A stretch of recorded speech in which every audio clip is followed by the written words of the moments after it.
Hello, and welcome back to Cozy with Chelsea, a podcast to nourish your mind, body, and soul.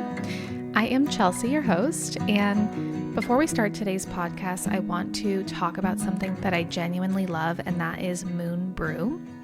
It's my go-to nighttime drink when I want to wind down and actually sleep well.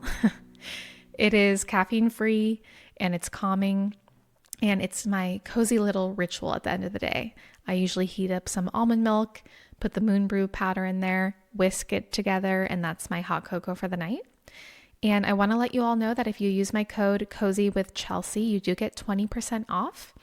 So if you want a cozy, grounding, healthy, hot cocoa ritual before bed, that would be MoonBrew. Okay, back to the episode. Today I want to talk about the upcoming year because it is January. We are now in the third week of January, and it's a time when a lot of us reflect on the previous year. We look forward to the upcoming year. As you know, we all might have some resolutions, maybe intentions, and maybe nothing at all. Everybody's a little bit different when we have a new year coming up. So today, this podcast is going to be about the new year reset that you actually need before you go ahead and rebrand your whole life. So I want to start by just talking about how a lot of us have an urge to reset or start over in the beginning of the year. And that makes sense because it's also heavily marketed to us, and it's generally just something we speak about in our circles. And I think a lot of times we can get kind of lost in the resolutions and intentions for the new year.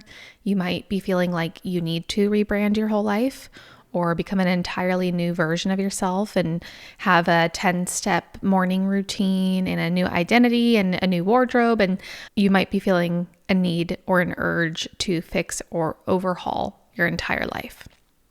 So I want this to be an invitation for you to pause before you pivot. And I also want to talk about why maybe you're feeling so intense with this new year specifically.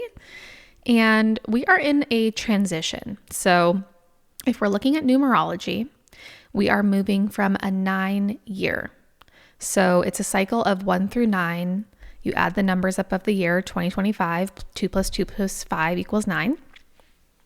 And that is the final year in a cycle. So what that means is it's a year of completion and endings and releasing. And boy, did I experience that, especially towards the tail end of the year. There were a lot of things that did complete or end. It is funny because I also got married in 2025, but I suppose you could look at that as an ending of single life. But I had a lot of things come to an end, and honestly, abruptly and shockingly so.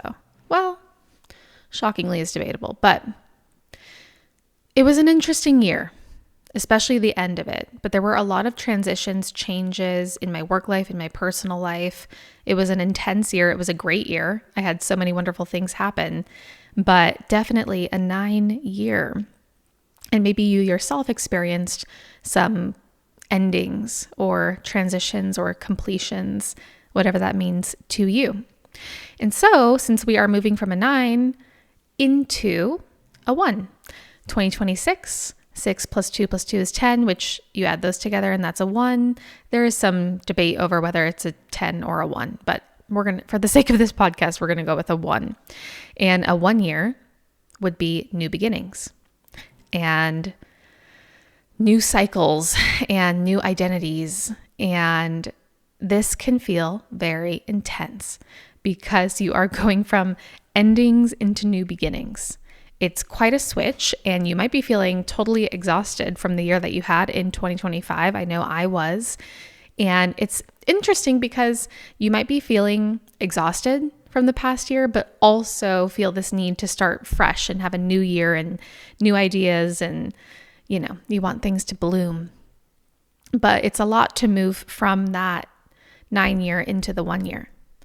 So if you're feeling heavy, if you're feeling like it's very intense, if you're feeling overwhelmed with wanting to start fresh, I just want you to know that that is completely normal. So I have been feeling it myself. And to be honest, I have needed some deep rest from the last year. And that's what I've been doing for the past few weeks. So for my regular listeners, I haven't had a podcast for a while, and it's because I did truly need to fully and deeply rest. And you might be feeling that way too. I know a lot of people who are feeling that way. So I want you to know that if you are wanting to rest, it is okay to allow yourself to do that.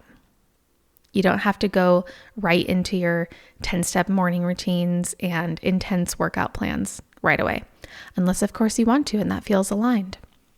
But I am giving you permission to rest. Now, this is something that I've started incorporating into my New Year rituals, which is, of course, looking forward to the new year and what I want to accomplish. But I think it's important that we also reflect on the previous year and specifically on what we accomplished. I mean, how often are we looking back and realizing everything that we have done and achieved and all of the amazing blessings we've had over the last year? So I would like to start there. So if you could reflect on 2025, and this is something I did. I also recommended it to a friend who did this and really enjoyed it. But if you can just write out a list of every single thing that you accomplished in 2025. Let's start there before we go into all these changes that we want to make, because I want you to recognize what you've already done and all of the work that you have put in, whether that is professional growth, whether that is growing in your relationship, if it's emotional growth, maybe you worked really hard on yourself and had a lot of self-reflection and maybe some help or coaching or mentoring with that. And I want you to really recognize that and just take a moment for yourself. I did so many things in 2025. I had a great year professionally. I got married to the love of my life. I bought a house. I grew a lot personally, emotionally, spiritually. I did a lot of work consistently. I'm growing this coaching business. And I also got a coaching certification last year too. So that's just the first few things I can think of off of the top of my head. I'm sure there's many more that I accomplished. I also had a bachelorette party before my wedding, planned a wedding. I mean, really, it was a lot in 1 year and it was really beautiful. So many great, wonderful moments. So if you can take a moment to recognize that, and then we can also reflect on what was a little bit heavier. What did you navigate or maybe survive this year that deserves some acknowledgement? And what did happen that didn't feel super good? Felt a little clunky, didn't feel super aligned. And then when we focus on those more difficult parts, I really want you to think about this as, what do I have to learn from this? What parts of my life felt out of alignment? And focus more on what there is to learn and how you can bring that into 2026. What can we learn from?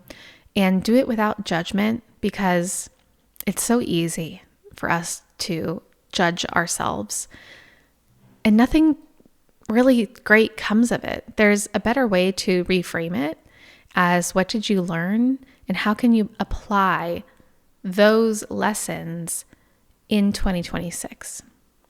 So my recommendations are a note. It could be in your phone. You could write it down. What is everything that you accomplished that you're proud of? And then what lessons have you learned in 2026 that you can take with you into the next year? It's going to be very powerful to do that before we step into looking ahead to the new year. So once you've done that, you could even pause this podcast and do it and come back before we move on to the next section. But I do want to talk about looking ahead to the new year. This is I love improving myself and setting new goals and achieving them. It's something I'm always constantly doing. So I do love a resolution and I do love setting an intention, but I also want to be careful about wanting to make huge shifts that feel impossible, because there's going to be so much resistance. Even if you really want this thing, what is that going to look like day to day to get there? And usually when you're wanting an entire shift, it's not an overnight fix, right? So I'm going to recommend backing into the resolution or intention rather than starting with the resolution or intention. Okay. And I'll explain what that means. So instead of saying, I don't know, I'm going to work out 2 hours every day. I'm going to do, what's that challenge? 75 hard. I'm going to do 75 hard starting January 1st. Please. I've tried to do that before and I did not accomplish it. Again, if you're the person who knows they will do 75 hard, go for it. But something that works really well for me is backing into the resolution. And what I mean by that is starting with the feeling first. This is also a big part of manifesting. If you've read, heard anything about that, I want to start with, how do you want to feel in 2026 rather than what do you want to do? So some examples could be, I want to feel calm. I want to feel grounded. I want to feel proud of myself. I want to feel confident. I want to feel successful. So whatever is the strongest pull for you, I would pick 2 or 3 of those feelings and start there. The feelings are going to be the foundation for you. The goals are going to come after. So once you've identified a few feelings, and use an emotion wheel, that's very helpful if you can't think of the emotions that are hitting the hardest. And that's a tool that I use with my clients. But pick a few emotions that resonate the most. And then we're going to turn those feelings into intentions. So an intention is different than a resolution or a goal. A goal would be, I want to lose 20 pounds, or I want to cook every meal at home. So instead of taking a goal like that, we're going to set an intention.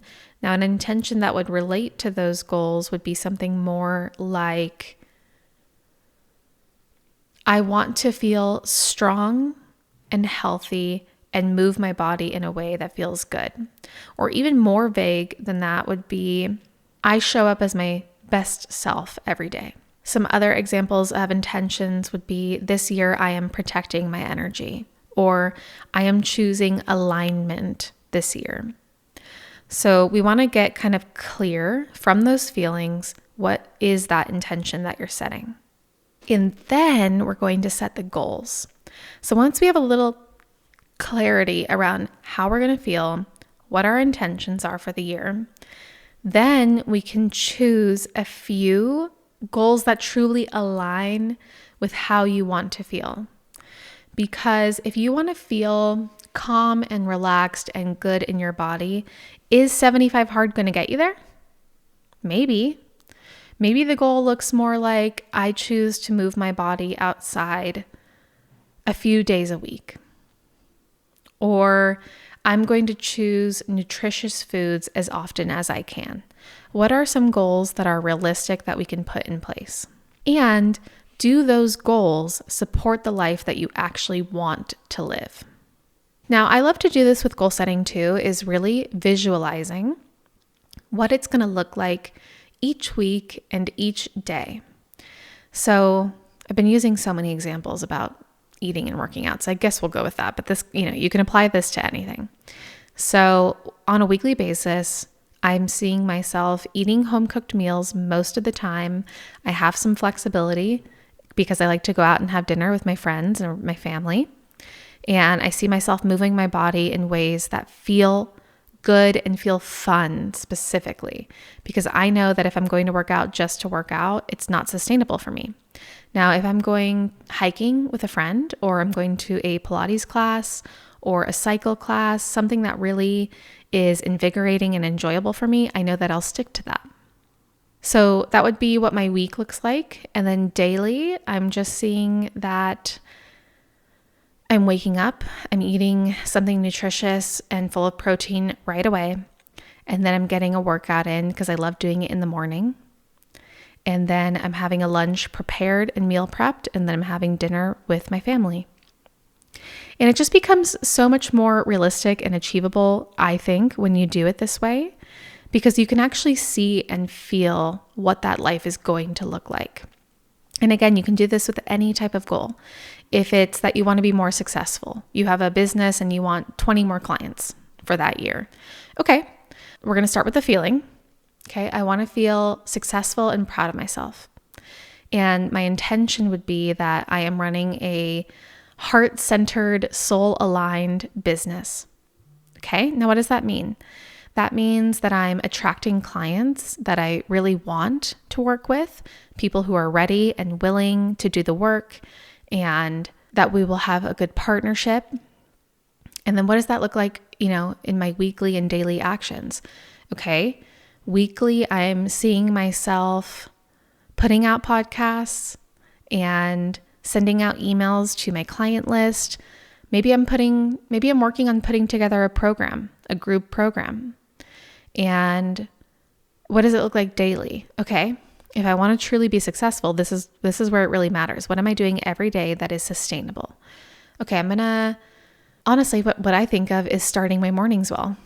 Eating something that feels good, moving my body so that I'm ready and prepared for my day, sitting down, doing the intense work for as long as it feels good, and then having breaks in between, being flexible with myself day to day, but ultimately every day having a to-do list where I have at least 1 to 2 things that I actually want to accomplish that day. Again, something achievable that I can do every day.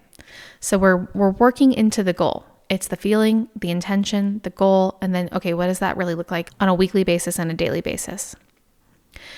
Sustainability is the key word here. We want to get really clear on how we want to feel, and we want to set in place rituals and routines that you will actually be able to accomplish every day of your life. So I hope this is helpful for you. This is something that I work with my clients on all of the time. This applies to anytime you want to achieve anything in life, we got to have a plan that is sustainable and aligned. And I just want to remind you all that you don't need to become someone else. You are already valid and worthy as you are. And if we want to improve on some things, achieve some things this year, that's great. I fully support you in that. Let's do it in a way that really does feel good so that you will keep doing it and sustain it. Okay, what is making me cozy this week? I always end with that. So, what I'm really focusing on this year is having very clean and organized spaces, because that does help with all of my goals. If things are out of order, I'm out of order, right? This is like feng shui 101.